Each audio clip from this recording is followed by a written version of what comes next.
Welcome to Penrose Learning, where we make understanding easy. You begin by signing in and going straight to Settings. This is where control starts. Once signed in, open the menu and tap Account Settings, then choose Privacy. You need to confirm your email and correct birth date so Roblox shows the right options. Make sure you're using a secure network and not a public hotspot. After verification, you'll see sections for Contact, Who Can, and other settings. This is your workspace for tightening access and messaging quickly.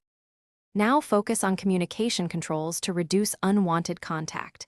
You should set messaging and chat to friends or no one depending on how private you want to be. This prevents strangers from reaching you. Adjust join and invite settings so only friends or no one can enter your games or send invites. Disable voice, chat, and trading if you don't use them, because those are common vectors for harassment. Once done, look through game-specific privacy options and apply consistent choices across devices. Finish by saving every change and logging out then back in to ensure the settings stuck. You should test them using a secondary account or asking a friend to confirm they cannot message, join, or invite you if you block those features.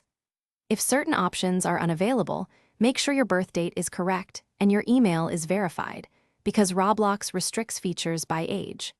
If problems persist, contact Roblox support with screenshots. They can resolve account. Thanks for watching. If this was helpful, leave a like and consider subscribing. See you next time.